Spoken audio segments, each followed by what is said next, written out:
Hello. Hello. How you doing? I'm pretty good. How are you?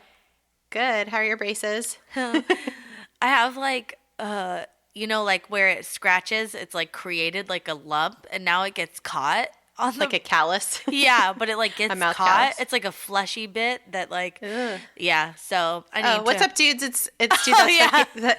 Welcome. I'm Erin. Welcome to Dude That's Fucked Up. We're talking about Nicole's fleshy bits. in Sorry. my mouth. In your My mouth flesh bits. Yeah. Oh yeah, I'm Nicole. I have the bits. Bits. Sorry about your mouth. That's all right. Okay, I feel like you're dying to tell me your fucked up thing this week. Oh, no. We don't really I'm have not. any business or anything, do we? No, Yeah. nothing really. I went to the march yesterday. The March for Our Lives was great. Same. You went to like the legit one in DC. I went to one, Yeah. a tiny one in Long Beach, but It's awesome. Just feeling good about the kids these days. oh my God, I was so impressed. I just like, there was like groups of, you could tell like high schoolers, but like high schoolers that looked like high schoolers, you know, some high schoolers Yeah. look like old regular people. Yeah, adults. like not TV high schoolers. Not TV, not Not Riverdale high school. Yeah. Um, Not 25-year-old high schoolers. Yeah. Like actual, like, Yeah. awkward, yeah. acne face, cutie pie, Yeah. little high schoolers. And they were just like, you know, but so many kids spoke and it was just really sweet. But anyway, what Yeah. was your experience? It was wonderful. I mean, Yeah.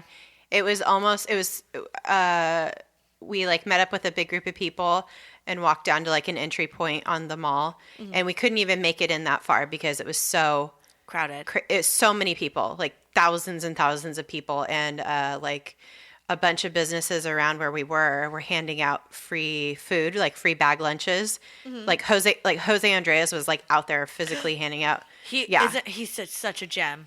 He's so awesome. He's the coolest. Yeah. His like Think Food Labs is like right where we were, and he was just literally out there just like handing out like cheese sandwiches and stuff. So cool. What a good dude. But yeah, and everybody was like so nice, and just when you go to big protests like that, it's very overwhelming if you've never really been in a big sea of people like that. Yeah. Where you literally are trying to move and like get closer and you can't, and there's just people everywhere and there's signs. But when you're in a situation like that, you think like people are going to be rude or something or like not cool. Everybody is, and this is like the same for like the Women's March, and I've been to a couple other protests, and everybody's just like good energy, like so nice, and just like saying excuse me and like, oh, come over here, like, you know what I mean? It's just like, yeah, it's nice. And the only fucked up thing that I saw during the march was a lady from InfoWars was there. Oh God. And like trying to like interview people, and somebody like started talking to them, and then some other guy came up and was like, dude, do not waste your time. These people are fucking trolls. Get out of here. Good. And then there's a shouting match ensued. It was silly. Oh. But yeah. But that was all. It was all good. So I just wanted to say that. And then that wasn't the fucked up thing, though. Well, I guess we saw some contrarians too, which they were like young white dudes, obviously, who were like, we're pro NRA, change our minds or whatever. And no one was engaging with them, which made me so happy. Because it's like, obviously that's all they want. And it's just like, oh, fuck off. Like, dude, know your audience. You have no place here. You're literally doing this to rile people up and get, a response from people. And I was so glad people weren't like taking the bait. Because it was just, it was really good here too. It was like very, I don't know, there's just like a really positive vibe. And it also, we're the first generation with like a massive school shooting, because we were in high school when Columbine happened. And it was just like so sad on the one hand to be Yeah. there and like know The reason we were there, yeah. Yeah, and know that like this has been affecting generations and no one solved the problem and, you know, no one's done anything about it. You know, we didn't know what to do about it, and people didn't know that it would become like such an epidemic. But then to see these kids now who are like not taking any yeah, shit, and they're like we're done, and they're not, and they're also just like they're not like it's a benefit because they're not exposed to the like cynicism yet of like they're fresh. Yeah, they're just like no. Yeah. This is ridiculous, and we don't give a fuck if what you say. Like we're just literally going to vote everybody out. Yeah, like so we don't care. Sorry. And I like that they're sorry. like we don't care. We're not endorsing anybody. We're not trying to like do that. We're just telling everybody this is the progression of time. Sorry, like you old people are gonna die. We're coming up. We're growing up. It's I don't know. And like crazy. we care and we have big numbers and like I loved one of the signs was like if you take any partisan stance out of this is literally just kids asking adults for help because they don't feel safe at school. And it's like, holy shit. Like, just these kids are scared and they're looking to adults because they don't have the resources or the answers. They're kids. And they're just like, dude, I don't want to go to school. It's scary there. Like, on top of all the other shit we have to deal with, now we have to be scared that one of our peers is going to come shoot us. Yeah, and also, like, the thing that's been really bothering me is, like, people being like, why doesn't everybody just take care of each other? And, like yeah, I like, totally love that and want everybody to take care of each other, but, like, also putting the responsibility of, like, mental health and awareness on children. And they're probably also being bullied, too, at the same time. Like, and it's like not an either or. No, it's not an either or. Yeah. It's like we can have both, but also like trying to be like, don't walk out, walk up. Like that really bothers me because that bothered me too. You could do that as much as you want, but it's like there's an implied victim blaming, like kind of thing going on, and then there's also they're also children, and they're dealing with their own shit, and they cannot possibly take on the responsibility of somebody else's mental health. Like it's not a thing. Yeah. It's absolutely ridiculous. And there are other forces at work that are creating, like, technology as a whole and how connected people are to technology is already something that's, like, deteriorating. It's causing people to feel more alone and more lonely. Just going up to someone and being like, hi, by the time they're in high school, like, isn't going to fix how they're feeling. Yeah. Or how they've been shaped as a human till then. So that's not even something like, that's a nice idea. And we should just be spending more time with people and connecting with people in person. Yeah. Like on a human level. But like, that's also just like, not the problem. It's also assuming that every other kid is an asshole. Right. Which is true in some ways. But like, also it's like, no, this is nobody's fault. Like it's so ridiculous. So anyway, it's been a wild week. Speaking of wild things, I started watching that documentary show. Rajneesh. The Bhagwan Rajneesh. The Wild Country Netflix documentary. It's like a series. It's like a show. Yeah. And excuse me. We're like DJ and I are like so into it. I was like waiting to start it because I knew that DJ would get into it. So we started watching it, and it all happened up in Oregon, and DJ grew up in Oregon. So he's like, oh, this is cool. This is crazy. And each episode, something happens that he is like personally connected to somehow. Yeah. What? Yeah. Like in like small ways. So like when we're introduced to to Bhagwan Rajneesh, he's like, Bhagwan, my dad used to say that all the time.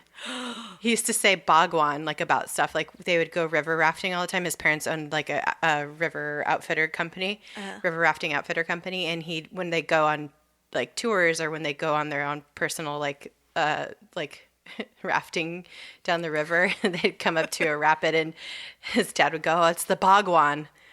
And DJ was like, "What is he saying? Like, what is he saying? The big one?" Yeah, but like, in a funny, like a dumb cult accent. way. Yeah. And he's like, "Oh, dad humor, whatever," and like ignored it. And seeing the documentary is like bringing it all back. He's like, "My dad used to say the Bhagwan all the time." And he was just like, "What the fuck?" And so he had to like call his parents and be like, "Did you used to say the Bhagwan, and were you referring to this cult in Oregon?" His parents are like on speakerphone, and they just start dying laughing. They're like, "Yeah." And then another episode is like the third episode or something. You're introduced to the state district attorney. He went to high school with the son of the guy. Oh my God. The Oregon State District Attorney. Yeah. So he's just like freaking out watching this show. Oh my God. It's like so much more like interesting when you have like sort of like personal connections, I think, to this stuff.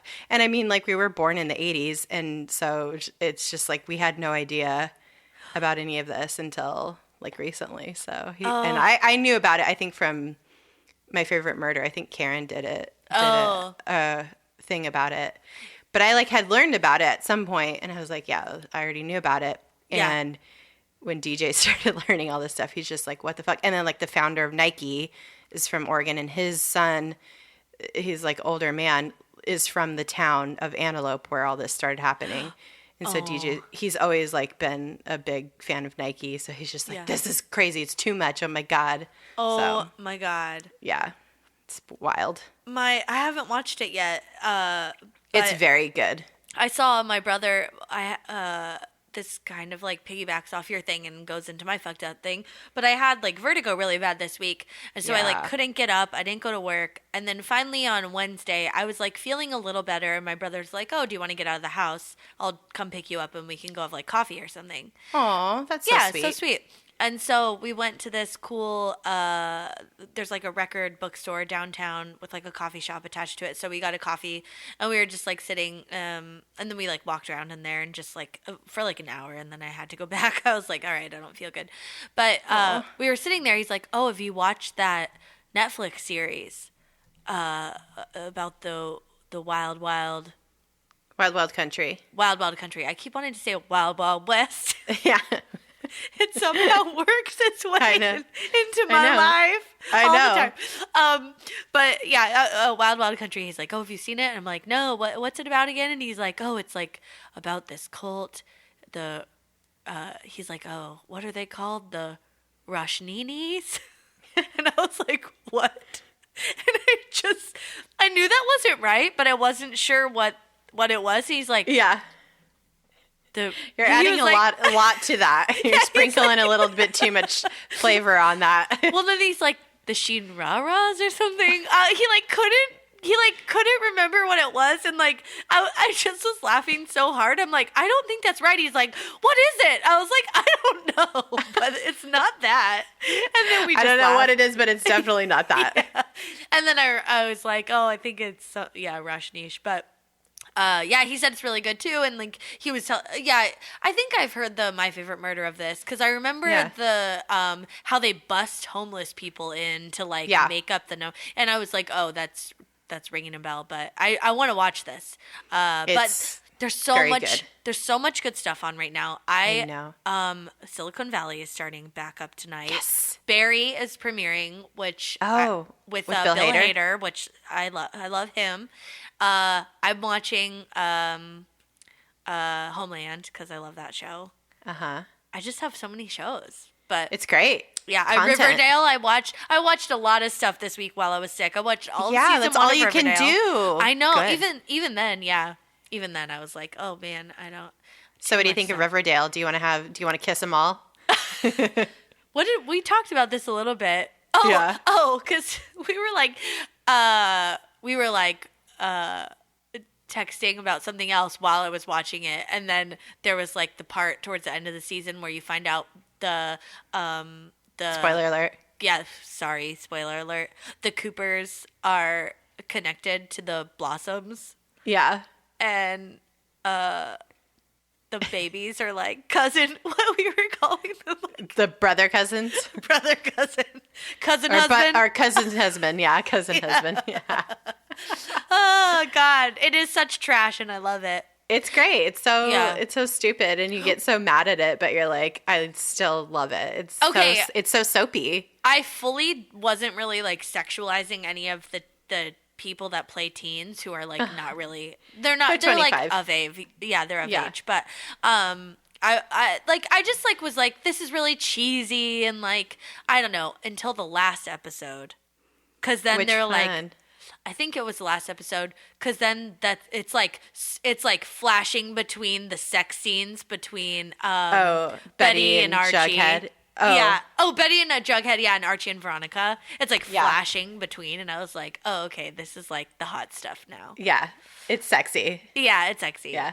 Jughead for life. And all the girls, all the women are so hot too. Yeah. And the adults. Oh my God. You see what I'm saying about Skeet Ulrich now. Oh, Skeet, motherfucker. You're about to take a drink of your coffee and you just set it down so you can be like, that's so good. I know. I was like, gonna have my coffee and I'm like, let me put this down. I gotta talk about this. I got a full body talk about this. Oh my God. Yes. Okay. I was telling you, there has never been a moment in my life where I have ever thought Skeet Ulrich is hot. I didn't get it. I never got it. I was always like, he's kind of dirty. I'm not into him. The second he showed up on this show, I was like, oh, my loins were like making tingles. You got that coochie twinge. Man, let me tell you something. I was telling you, and you didn't believe me. I'm glad you're on the same page as me. It's not something I can control. No. My body's just telling me how to feel. My mind's telling me no, but my body. My body is telling me Skeet. His Instagram is pure joy also. Stop. It's great. I gotta follow him. All my Instagrams now are like food related. I'm obsessed with this that woman. Out of there. No, I'm obsessed with this woman.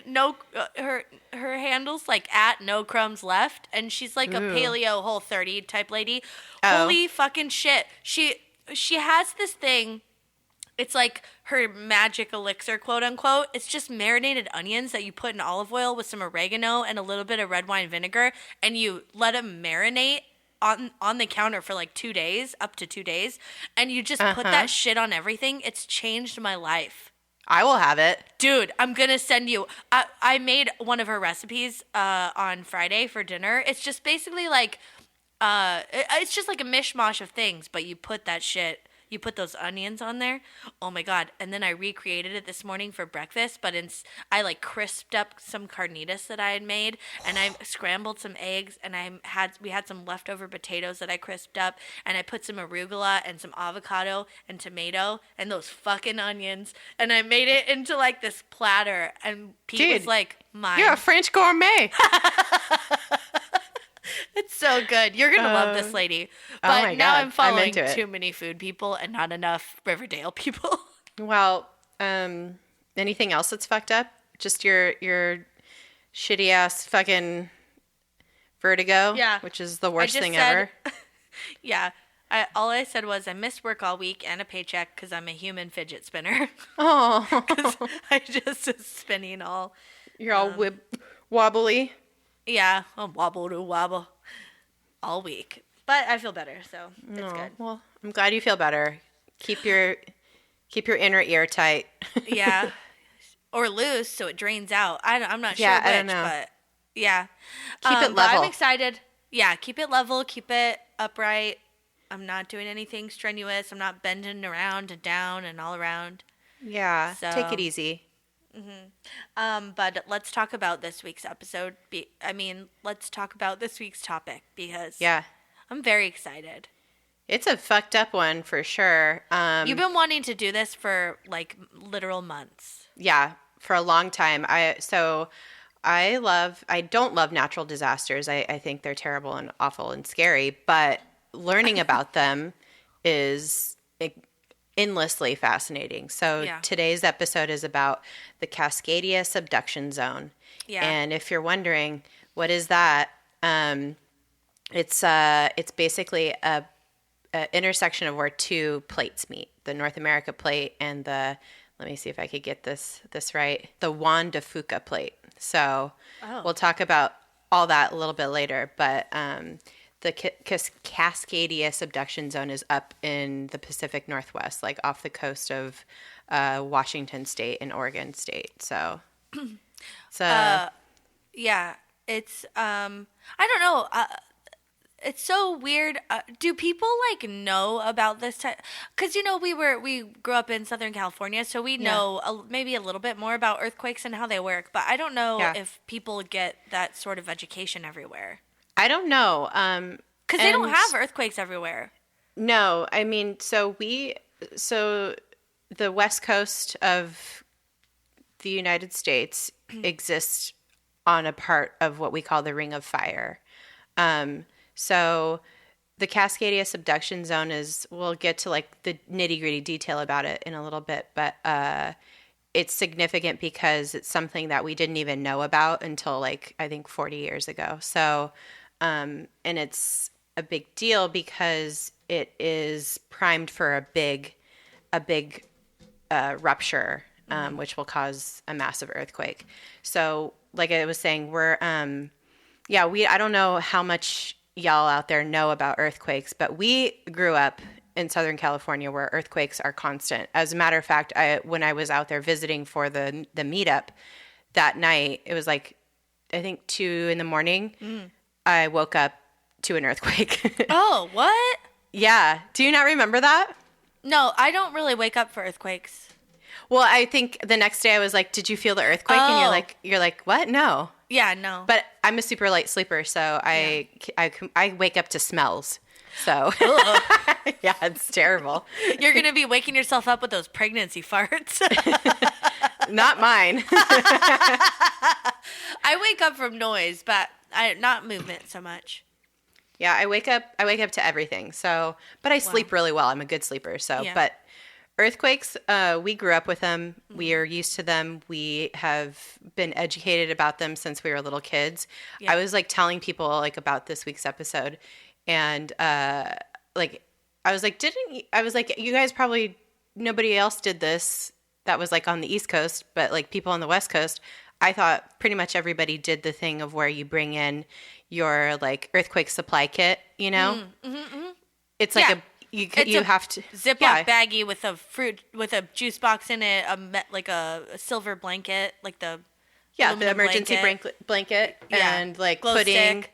Granola bar, glow stick, And I was like telling people about this, and they're like, "What the fuck?" And I'm like, "Yeah, for when we have a big earthquake, if we get stuck at school, we need to have like stuff to sustain us for like a day or two till our parents can pick us up." And they would store all the emergency packs in like a sea train or something, or like another like storage shipping container like on the campus of the school somewhere. And then at the end of the school year, away from the buildings, yeah. So like in case stuff like collapsed, you could still get to it. Yeah. And so, but at the end of the school year, you got to get your little treat bag, and you just eat your little pudding cup, and it was like awesome. It was so cool. But I was like telling people about this, and they're like, "What the fuck?" And I'm like, "Yeah, it was real." Yeah, earthquake preparedness kit, and you had to have one. And you like learn to duck and cover, like how to cover up the back of your head. And like where, if you're not in the classroom, where to go, like where the safest places in the building are and stuff. Yep. So this is like what we grew up with. Earthquake drills. Yeah. Yeah. We might have like nuclear like war drills soon again, but we'll see. Diving under a desk isn't going to save you. Sorry. No. But in the event of an earthquake, absolutely get underneath a sturdy table. Mm-hmm. Doorways, I guess not so much anymore. I think we were taught that, but I don't think those are safe. I think we were taught that because you need to get away from glass. You need to get away from windows and stuff, and usually, there's not really like in a door jam. You're like usually not near a window, so. But, Yeah. Or maybe they used to think it was like stronger somehow, reinforced, but. Yeah. I Not don't so think much. it is. Yeah. Not so much a recommendation these days. Yeah. But yeah, if you're ever in an earthquake, just get under your desk or a table or wherever, something that'll be sturdy enough to support some stuff falling on it. Yeah. And to protect your head from falling things. Yeah. So we learned all this stuff when we were kids. And then, of course, I moved out to Washington, D.C., where I don't know if they've ever had an earthquake, like, ever. Oh. But, of course, I come out here a few years after I lived here for a while. There's a fucking earthquake. What? And that shit scared me more than any earthquake in California ever did. And I remember Northridge. Oh my God. I remember like some big ones like living in California. And it was because it was not natural. Like I was like, this isn't supposed to happen here. What the fuck is going on? Oh, I think I know the one you're talking about because, oh no. Well, I was in New York and we had one. I wonder if it was the same one. It was like 2011 this happened. Yeah. Yeah. Yeah. That tracks. Oh man. It felt all the way up the eastern seaboard. Dude, I was freaking out. I thought it was a terrorist attack. And people were like, no, I think it's an earthquake. I'm like, but we're literally right above Grand Central and we don't have earthquakes here. Yeah. And then people were like, oh no, it's an earthquake. And I was like, oh, well, I feel stupid, but. Well, that was the thing. I was like, I literally I did all the wrong things. I like jumped up, went. I was walking around the office. I was like, what the fuck? I think we're having an earthquake. Yeah. And everybody's like, what's happening? And I thought it was like construction outside. Like, oh, I don't know. Because it's like you hear a noise while an earthquake's happening. It's like a rumbling noise. So that's why I was just like, I can't believe this is happening. Anyway, that aside, it fucked up a lot of shit here in D.C. Like the Washington Monument was closed for several years. You still aren't able to go up in it, I don't think, anymore. There's like an elevator that goes up to the top of it. Yeah. And they had to close it down for years to like reinforce it and make sure it wasn't going to like fucking fall over. Oh. And then the National Cathedral also, like a lot of the like ornate kind of stuff on it, I don't know, like a lot of the masonry got really fucked up and they had to restore it all. So that took years to fix. They had to have like really specialized masonry people come and fix it. It was crazy. Oh. And that's all to say that shit should not happen here on the East Coast. I mean, I know there are like small earthquakes all the time everywhere, but it was strong enough where it's like you felt it. So, but that freaked me out. But this is the most scary thing that I think I've ever read about of a natural disaster that is going to happen. We're due for this to happen. The Cascadia Subduction Zone is due for a big, I guess we would call it an eruption, kind of like a volcano. Yeah. So like I was saying before, it's where the North America plate is part of the Ring of Fire. And that's where almost all of the earthquakes occur in the world. Mm-hmm. It's just because of the way the plates are like shifting and how they like line up with each other. Because there's plates everywhere. That's how the world, like the top layer of the earth is formed. Yep. And they all have broken apart and like kind of settled, but they're always moving. And so it's just like the way that the ring is set up and how those shifts happen. It's like that's what creates the earthquakes in this region. Yep. So like part of the most affected countries would be like the countries that are have like the Andes running through them, which is Ecuador, Bolivia, Chile, Peru. So Chile is one of the countries that's had one of the strongest earthquakes ever recorded in like our human history since we started recording, I guess, which happened in 1960, and that was a 9.5 earthquake, which is fucking insane.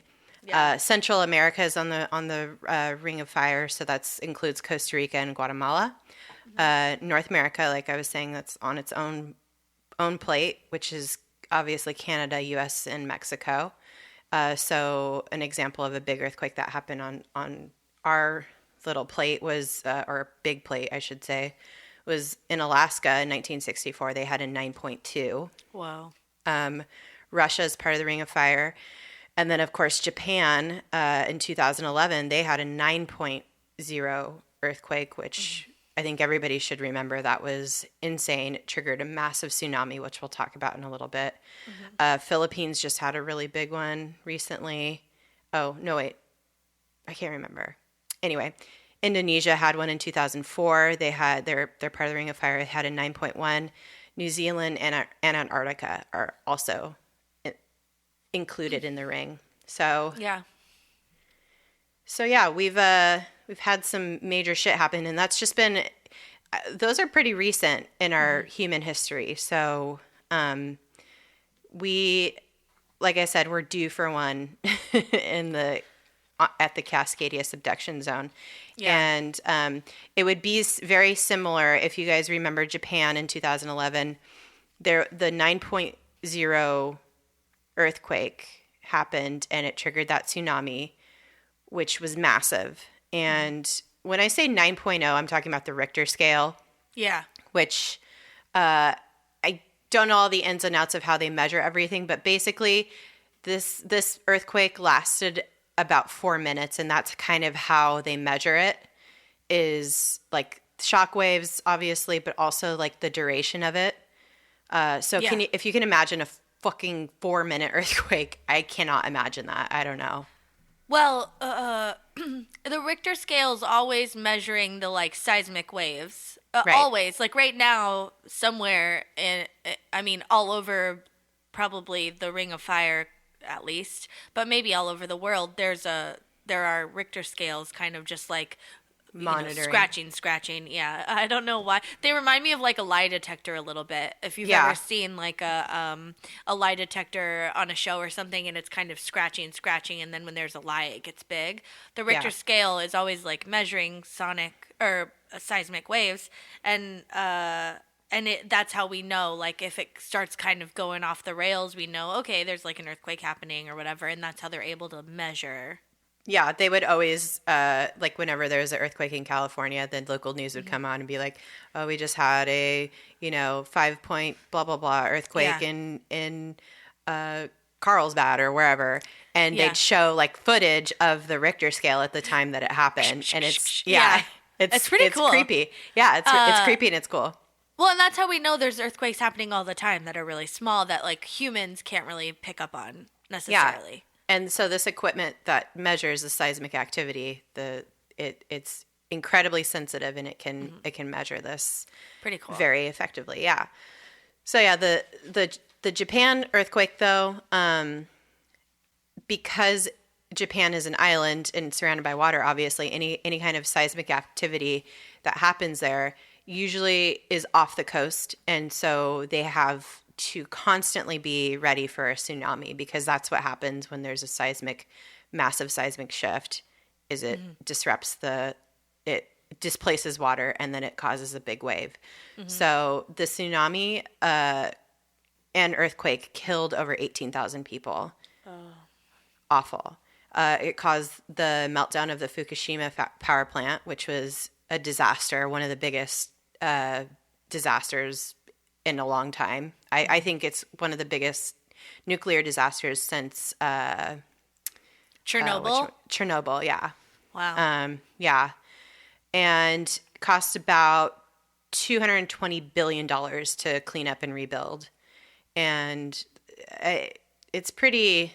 It was very devastating to see this all happen on the news. I totally remember the news footage of this. One of the scariest things I remember really vividly is seeing a huge whirlpool that formed off the coast, and it looked like something that was like created in CGI, like for a disaster movie.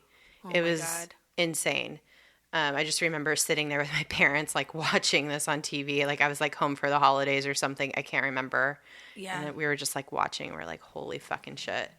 Anyway, yeah. So even with all of Japan's like technology, and they know they have been studying seismic activity for like centuries, really. Centuries. Yeah. Yeah. And recording it and trying to protect themselves from earthquakes and tsunamis for forever.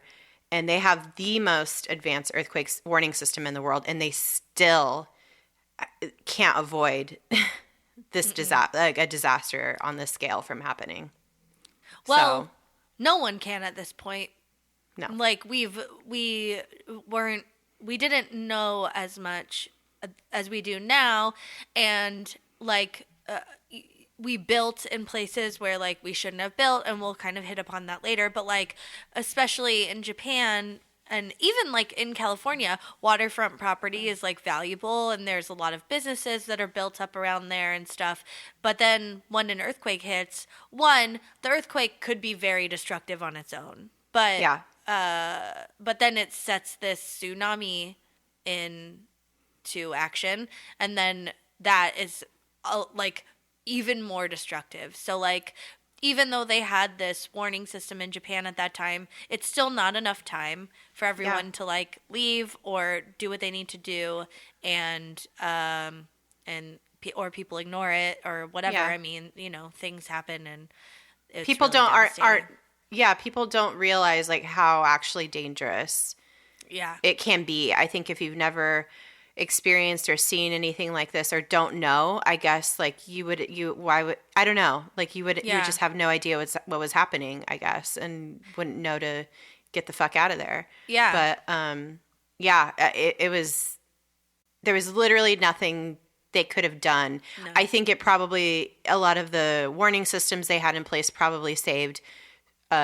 thousands and thousands of people, and they did have, you know, stuff in place. They have like big seawalls and stuff that might have helped a little bit, but at the end of the day, it doesn't matter. We're puny little humans that the earth can shake off at any minute. So so be ready.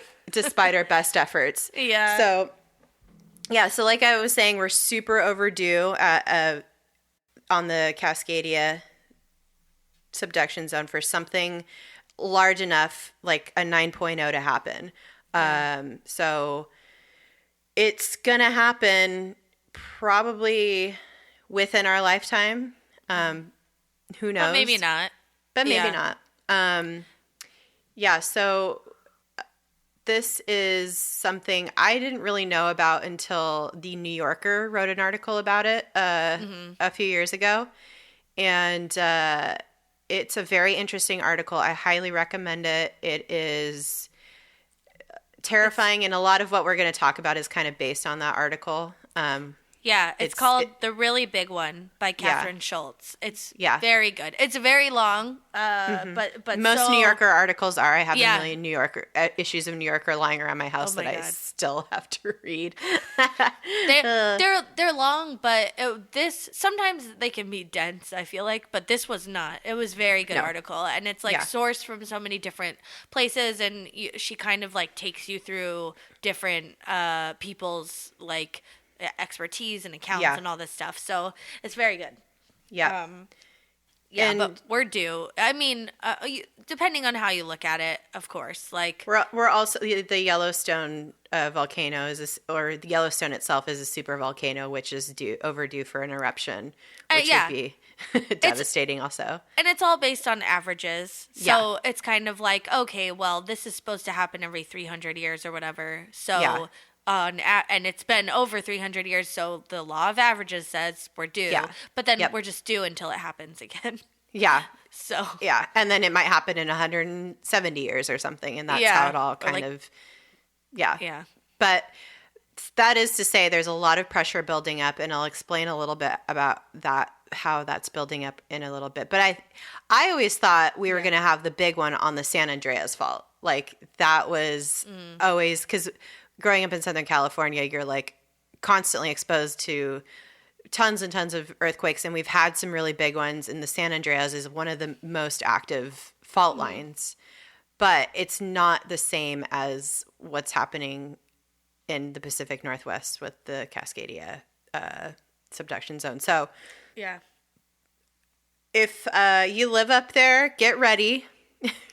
We're gonna talk about some very scary scenarios and give some information about it. So I don't know.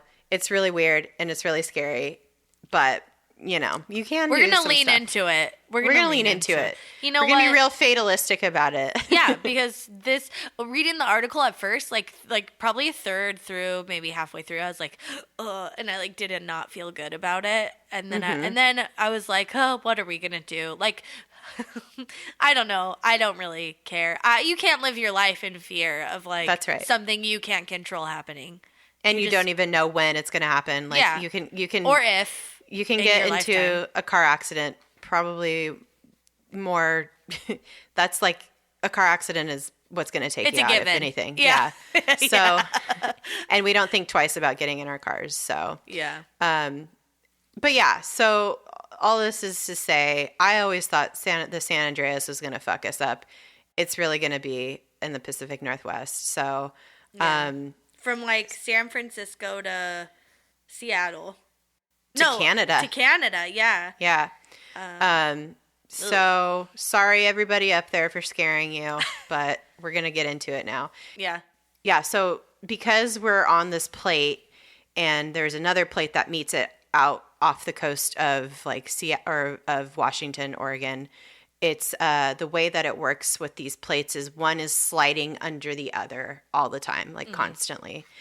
And it should go smoothly and it should just be moving at a very slow pace, like whatever, but it's like always moving. But what happens is, and what's happened now, is the plates have gotten stuck. So if you can imagine like two pieces of paper, one sliding under the other, and it's smooth and nothing's happening. But if something is on the piece of paper, let's say it's like a booger or something, I don't know, and it's dried and it's crusty, and then that one plate... gets stuck. They get stuck, but they're still moving. They still have this like kinetic energy of the movement behind them. So one is the booger snags it, and they start to bulge upward. If you can imagine that, or you can take your hands and kind of do the same thing, slide one on top of the other, and like you get it stuck, and it like will bulge. You can imagine it, if you will.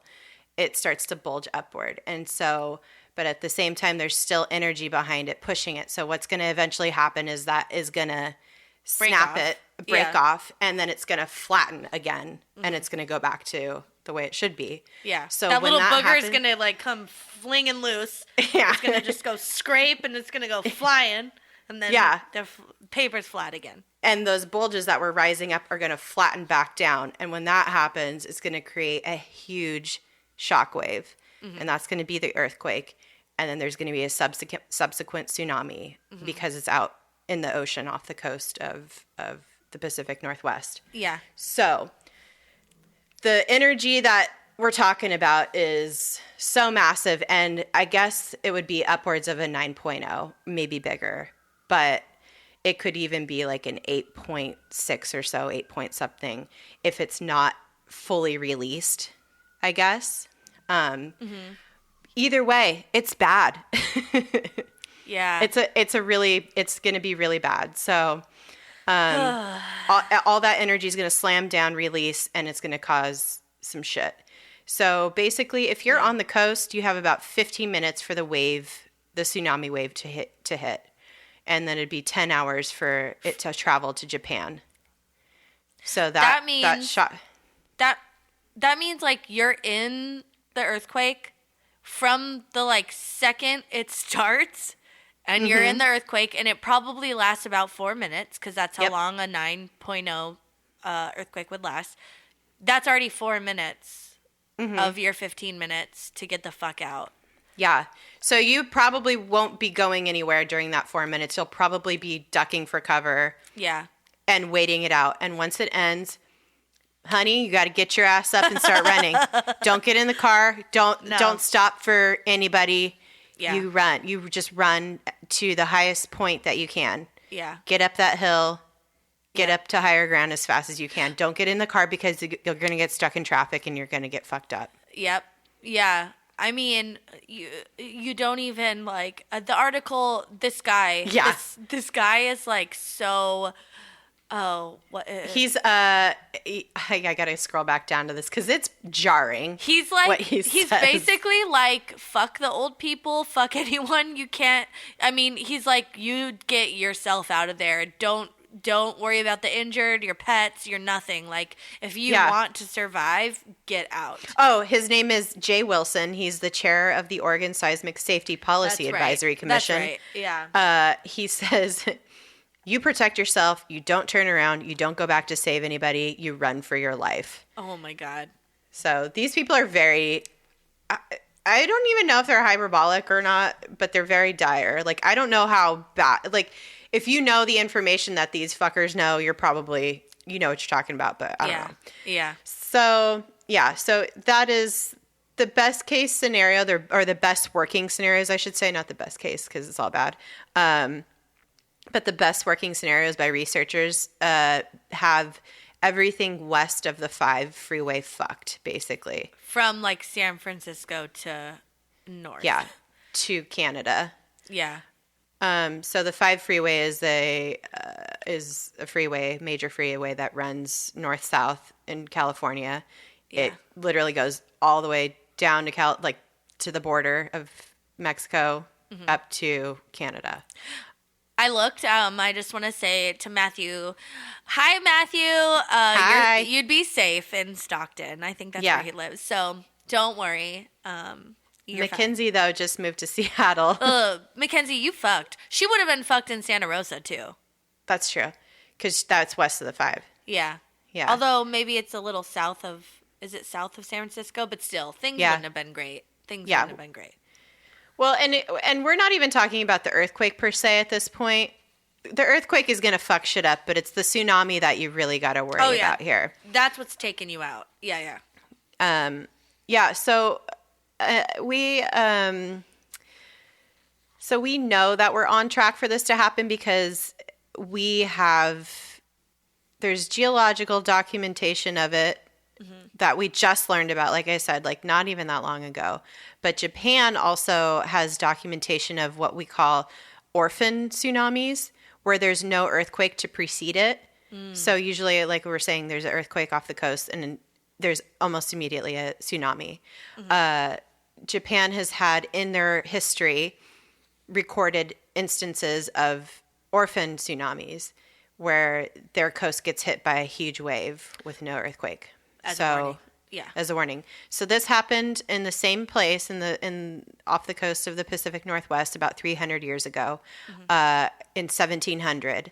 So either 1700 or 1701, like it's somewhere in there, but pretty sure, I think they like figured it out like down to the hour.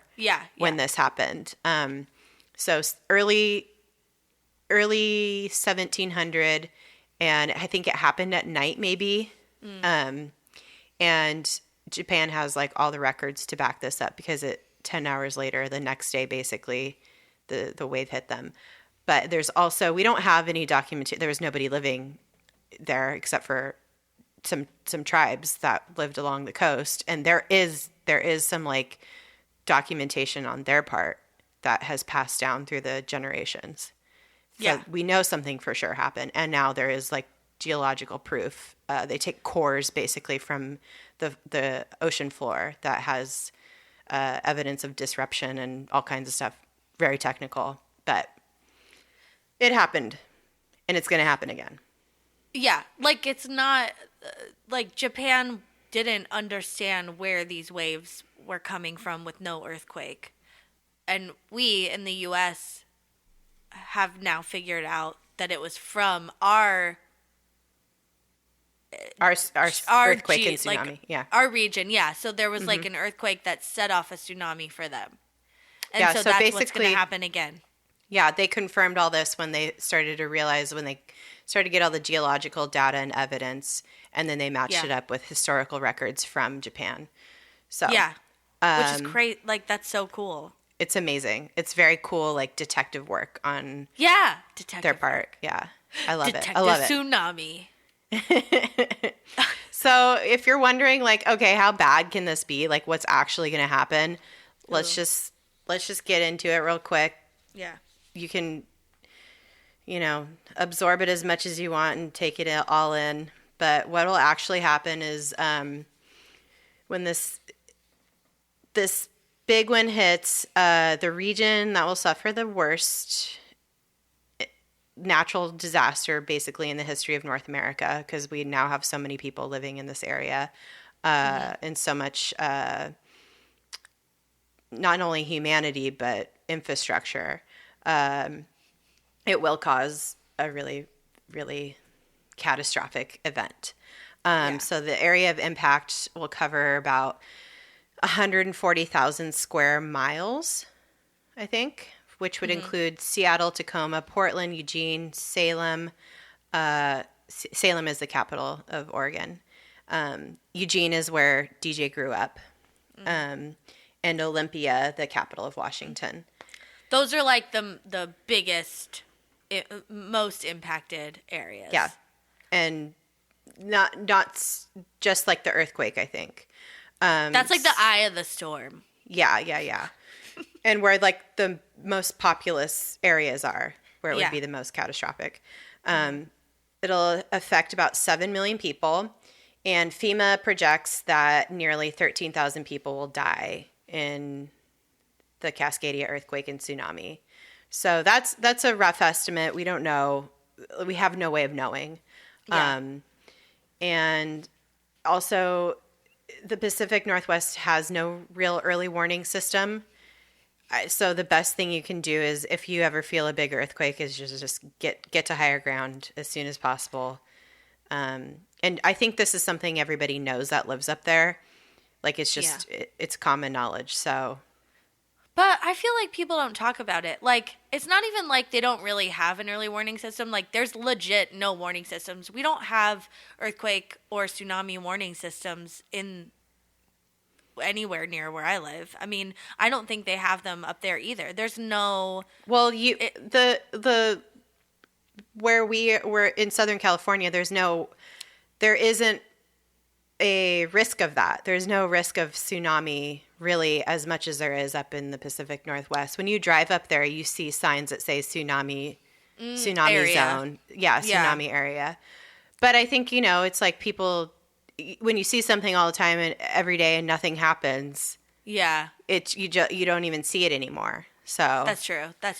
But in Japan, we talked about this earlier. They have significant they have alerts. It's kind of like how the Midwest has like tornado warnings, and like there's actual like alarms that go off that everybody could hear, and they know when that happens, where they need to evacuate to, and all that stuff. Well, and also what happens before the earthquake, the main waves, the actual waves that you feel before that happens, there are a smaller, more it's immeasurable but not something that like humans can feel. It's like why dogs bark right before an earthquake, and it kind of feels weird and the animals like freak out. There is an instrument that can measure those like pre kind of shock waves. Japan has a system for that, and that's what I say when there's no early warning system. There's nothing like that. We don't have a system. Yeah. So if when the Cascadia earthquake begins, there will be, instead of like the dogs barking and stuff or whatever, it's just, that's going to be the early warning system. Basically, is like pay attention to your pets. Like, instead of having an early warning system, it's like that's it. That's the early warning system. I keep you keep saying Cascadia, and I think of Cascada, and also that song. Evacuate the dance floor. But I feel like this is like a perfect opportunity to create like a song. Like a evacuation. PSA. Like evacuate the region. Yeah. Evacuate the beaches. Get to high ground. Yeah, and when I said the FEMA projection of 13,000 people that would die in the earthquake and following tsunami, that I don't think they're just predicting like on a maybe like a winter or fall. When the February. Beaches aren't packed. Like if it's summertime, you have no way of knowing how many tourists are out in like these beach towns, like on the beach, like who would just not have enough time to get the fuck out of there. No, Yeah. and you're not getting out in a car, that's for sure, because I was in Cannon Beach last May, and there was an accident, and there's fucking one road out. We had to turn around and go way out of the way to get out of the beach area in Oregon. It's like crazy. Yeah. So just get, like I said, get on foot and run. Just Haul run. ass. Yeah. Run like your life depends on it. So everything, all the electrical grid will fail. This is a weird question, but like, okay, any 9.0 earthquake that happens in this region, is that going to be the big one? Like, it will trigger a tsunami? Oh, okay. Because I was going to say, what if it was like just an earthquake that didn't trigger a tsunami and everyone's like taken off and then nothing happens? It's like, whoops. Fuck, dude, I'd rather be safe than sorry. True that. I'd rather like give myself a vomit-induced like panic attacks like running than anything. I don't know. For sure. All right, I'm just checking. No, better safe than sorry. Who cares if you look like an asshole? Run. Yeah, the whole entire electrical grid will fail. So your cell phones. I hope when it happens, you're not like doing it or like. Would you run naked? Well, hell yeah, dude. Like, how many? I guess this goes back to like having an earthquake preparedness kit. Most people put like some batteries, a flashlight, some granola bars in it, but like maybe you want to put like a robe next to it in case you're naked when it happens. Let me tell you, one time there was an earthquake. I was like in high school. I used to sleep naked like all the time. Even in high school, it was so weird. And my mom came in my room, and it was like a pretty decent earthquake. It was like maybe a 5 or 6. She came in, and she started to rip the covers off my bed to like get me out of bed. And I was like, ah! She's like, are you naked? And I'm like, yes, leave me alone. It was like simultaneously terrifying and embarrassing. So that's why I don't sleep naked anymore. You never know when a goddamn earthquake's going to happen, or a fire or anything. That's why you wear your good underwear. Yep. You know, in case you get into a car accident. Don't have your holy ass shit, skid mark stained shit everywhere. Like throw those away. Get some nice chonies. Yeah. It might not matter though if the accident's significant enough. You might shit yourself. That's true. That is true. But, you know, don't have no holes in there. That's just don't sleep naked if you sleep in an earthquake-prone area, because the big one might happen, and you're going to have to run out your house with no chonies on, and then you're going to be real fucking embarrassed, and maybe also dead. I don't know. But, like, I guess it's fine. Well, if you live in, like, a house in, like, kind of a rural area, cool on you. But, like, I live in an apartment building. Also, like, so I got to have a shirt on. Pray that there's no, that it's like warm outside at least, you know? I don't know. Well, if you want, you know what? It's your life. Do whatever you want. You know what? Just don't say we didn't warn you. Maybe just have like seasonal preparedness packets, like in your closet, closet on your way out. Like, and then you always rotate it with the season. So you always have the right amount of things in there. Yeah, exactly. We're prepared for any situation. Okay, so everything's going to go down, like everything. All the electrical... The grid's going to fail. Yeah. Grid's going to fail everywhere west of the Cascades and possibly well beyond. Literally anything and everything not bolted to the floor or a wall will fall. And this includes houses that aren't retrofitted and bolted properly to their foundations, which that's a lot of houses actually, because there was... in Oregon, specifically, they had no seismic building code until 1974. And that's because they didn't know about this situation. And so what else is going to happen that is really fucked up is liquefaction will occur, which basically means solid ground will begin to behave like liquid, and thousands of landslides will just happen. So... I don't know if you've ever been to like Oregon, but there's like lots of like rugged hillsides, and it's very, hilly. So once ground becomes liquid, like that's Because all the vibrations vibration. are happening really fast, so everything kind of rises up. Like it's so fast. Everything. If you put a subwoofer on a table and then put some sand on it and you turn it on, all the vibrations cause the sand to just kind of exist above the. It's not like it's not like solidified on anything. Yeah, it's crazy. And that's what will happen. Yeah, that's exactly what will happen. Anything that is any kind of underground utility like gas, water, power will get fucked up and it'll fucking years. Yeah, it'll start fires and floods. Like water, if water mains break everywhere, like massive amounts of water will just spew everywhere into houses, whatever.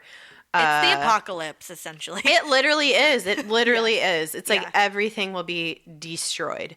Yeah. And it's like all the secondary stuff that'll happen as a result. That's going to be the most devastating. The worst. Yeah. And then the tsunami will come, and that will 100% kill you.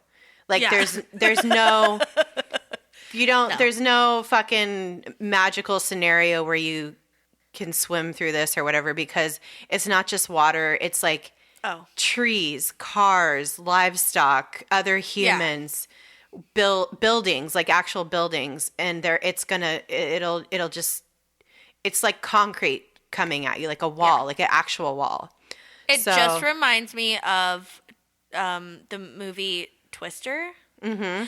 And when the girlfriend of Bill Paxton is in the backseat and they're like hauling ass past that tornado, and she's on the phone with her patient because she's like a psychologist. Sex therapist. Yeah. Oh, okay. And she's like, Terry, I gotta go.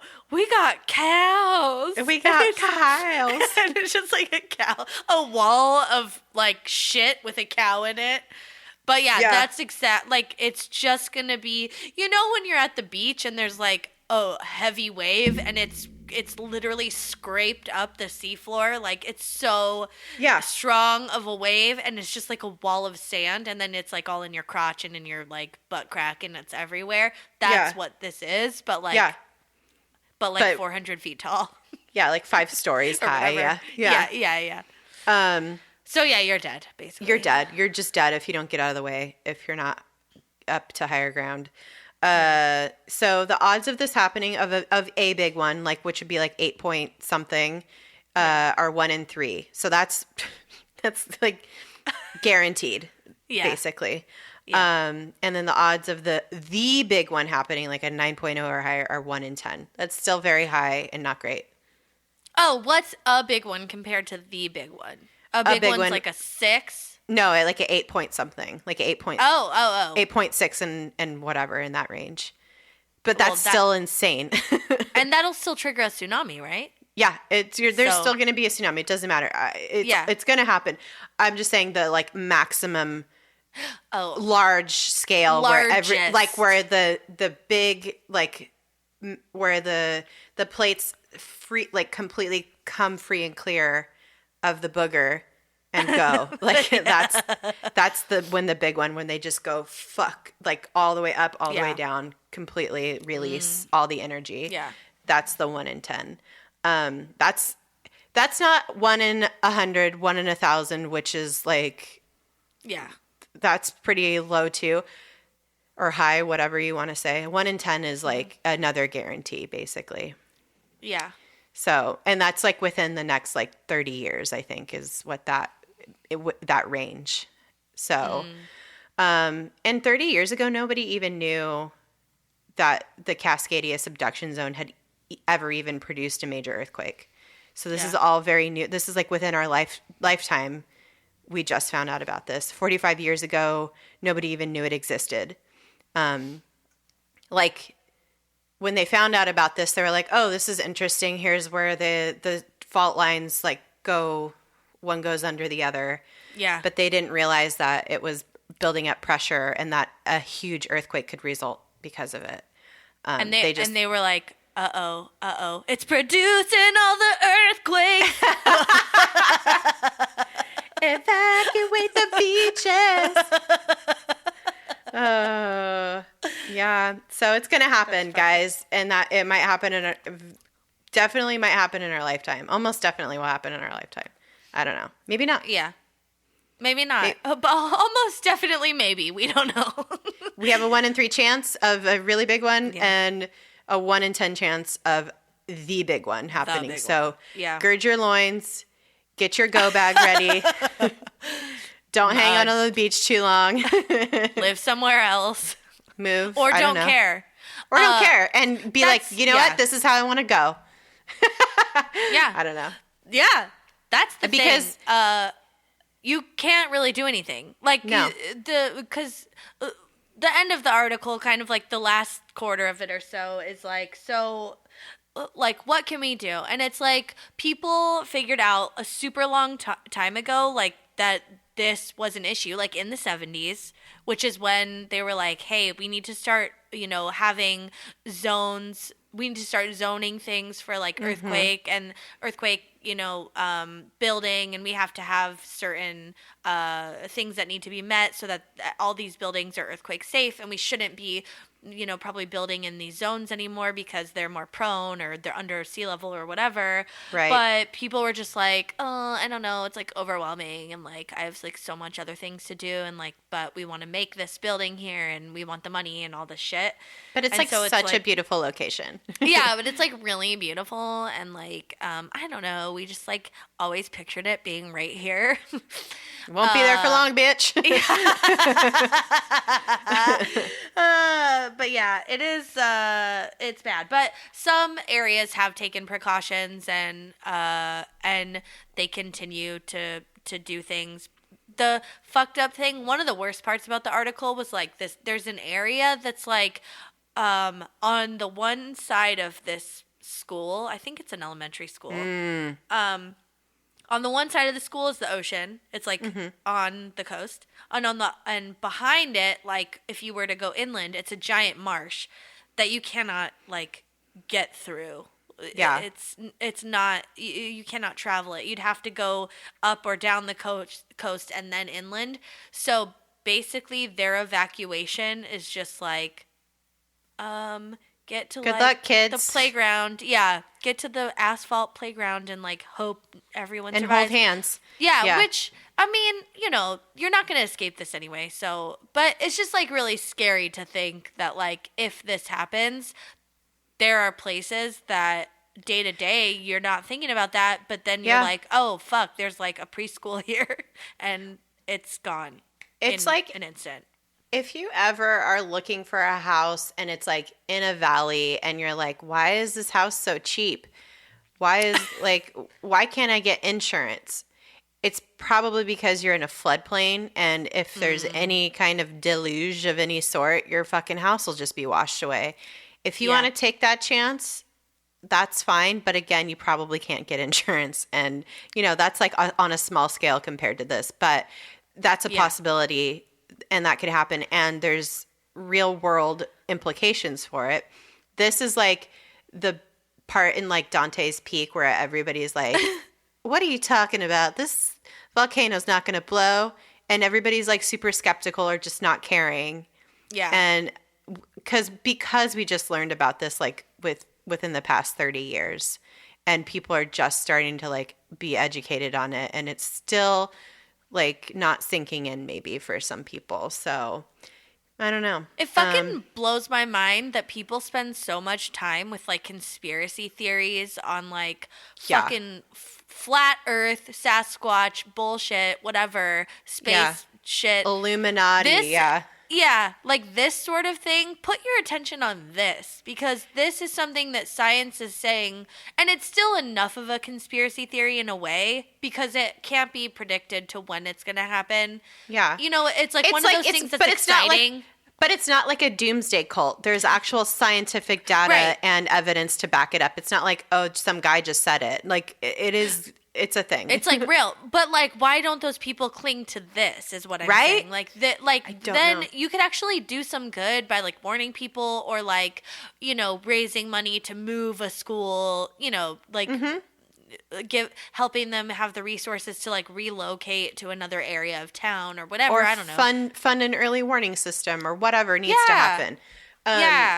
to keep giving money to these organizations that study it so that we can have better ways of knowing what actually is going to happen. So 'cause there's like it, no matter how you slice it, it's all going to be bad, but the scenario could play out in a number of different ways. So there's like a lot of resources out there to see what all those scenarios are. We won't go into all of them, but just know that it's going to be really bad and a lot of people will die. And there is probably not a lot you can do about it, but there are some things you can do. Not all hope is lost, and we don't want to scare everybody, but if you feel it's going to decimate and you'll die. But get a flashlight and put it by your door. I live in Washington, D.C., where if a terrorist attack happens, any kind of dirty bomb is set off within the city, I will probably be fucked. Yeah. I've talked to some security professionals who create the evacuation routes for DC who are oh yeah, we're fucking gonna die if anything ever happens. So I know that, but I still, with a lot of my friends, have a contingency plan worked out in case anything does happen, to get out of the city on foot. Your cell phones on a bike won't or whatever. Work. Yeah. That's the thing. That's the thing you can't prepare for.